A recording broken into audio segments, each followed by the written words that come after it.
Israel has used the worst kind of abuse, ethnic cleansing, and imposing a regime of apartheid. Israel continues to exercise apartheid in Palestine, which constitutes a crime against humanity, violence and terrorism that are being exercised against the Palestinian people. These violations include the building of apartheid walls to legitimize the theft of land and to Judaize Jerusalem.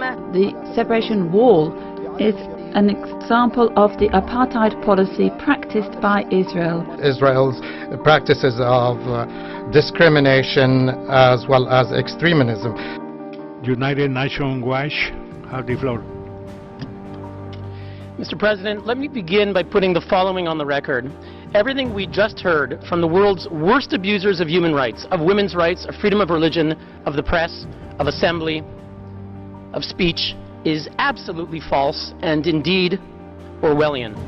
Today's report does not consider Israelis to be deserving of human rights, consistent with the approach of this Council, where today's notorious agenda item against Israel completely ignores their human rights. Now, over the weekend, President Abbas announced he was giving his highest medal to Rima Khalaf, who resigned from the Economic Commission of Western Asia, a Beirut-based UN agency of 18 Arab states, after Secretary General Guterres rightly instructed her to remove an absurd report which accused Israel of, quote, apartheid. Mr. President, why is Mr. Abbas celebrating a report written by the notorious Richard Falk after his own Palestinian mission here tried in 2010 to remove Mr. Falk on the basis that he was, quote, a partisan of Hamas, as we know from WikiLeaks? The accusation against Israel is absurd. Israel's 1.5 million Arabs... The delegation of Palestine has the floor.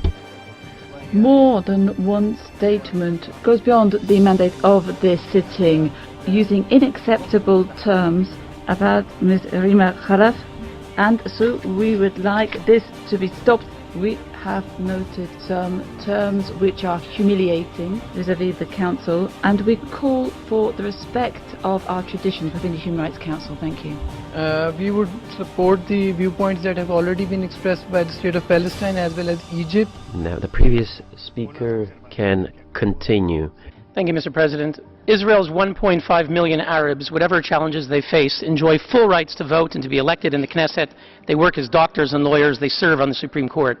Now, I'd like to ask the members of that commission that commissioned that report, the Arab states from which we just heard, Egypt, Iraq, and the others, how many Jews live in your countries? How many Jews lived in Egypt, Iraq, Jordan, Kuwait, Lebanon, Libya, Morocco? Once upon a time, the Middle East was full of Jews. Algeria had 140,000 Jews. Algeria, where are your Jews? Egypt used to have 75,000 Jews. Where are your Jews? Syria, you had tens of thousands of Jews. Where are your Jews? Iraq, you had over 135,000 Jews. Where are your Jews? Mr. President, where is the real apartheid? Why is there a UN commission on the Middle East that does not include Israel? From the 1960s and the 70s, they refused to include Israel. Where is the apartheid, Mr. President?